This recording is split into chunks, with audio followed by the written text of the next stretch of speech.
당진시는 코로나19 상생 국민지원금 지급 대상에서 빠진 시민에게 자체 지원금을 지급하지 않기로 최종 결정했습니다. 김홍장 당진시장은 충남도와 14개 시군이 지급 대상에서 빠진 12%의 도민에게 1인당 25만 원을 공동 지급하기로 한 것에 대해 정부 정책을 지방정부가 뒤집는 모습으로 정부 정책의 신뢰도를 저하시킬 것이라며 지급 반대 이유를 밝혔습니다. 김 시장은 해당 예산을 코로나19로 어려움에 처한 소상공인들에게 지원하겠다고 말했습니다. 올해 말 대전 이전을 시작하는 기상청 직원들이 자녀 나이에 따라 최대 120만 원을 지원받습니다.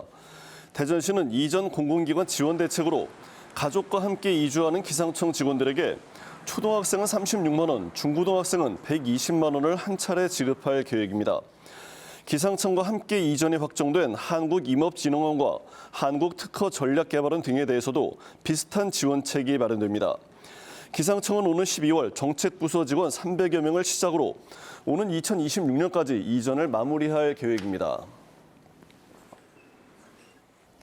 금강유역환경청은 오늘 오후 3시를 기해 대청호 추동수역 조류 경보를 관심 단계로 격상했습니다.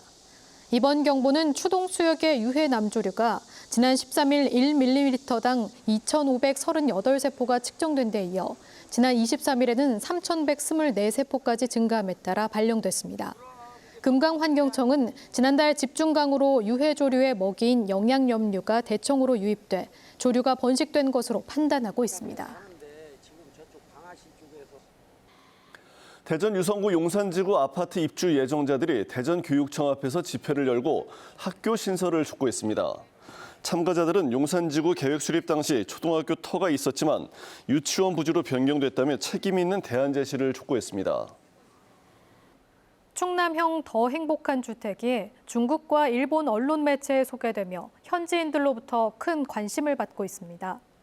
충청남도는 아파트 입주 이후 한 자녀를 출산하면 임대료의 50%를, 두 자녀 출산 시에는 100%를 지원받는 더 행복한 주택이 최근 중국 CCTV 등에 소개돼 조회수 2억 5천만 회를 기록할 정도로 큰 관심을 받았다고 밝혔습니다.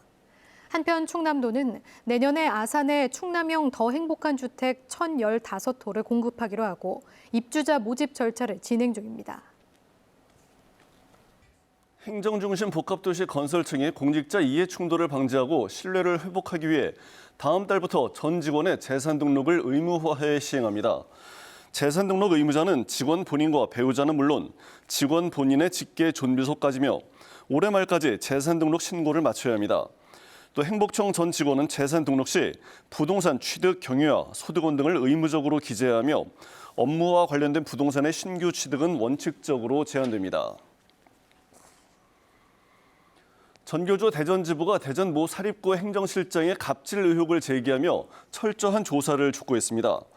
전교조는 해당 행정실장이 학교 업무 분장 등에 부당하게 개입해 영향력을 행사하고 학교 운동부 운영에도 관여해 학생들의 전국대회 출전을 방해하는 등 갑질 의혹이 일고 있다며 특별 감사를 통한 철저한 진상조사가 필요하다고 주장했습니다. 이에 대해 교육청은 해당 행정실장에 대해 조사를 진행하고 있으며 다음 달 말까지 처분을 마무리하겠다고 밝혔습니다.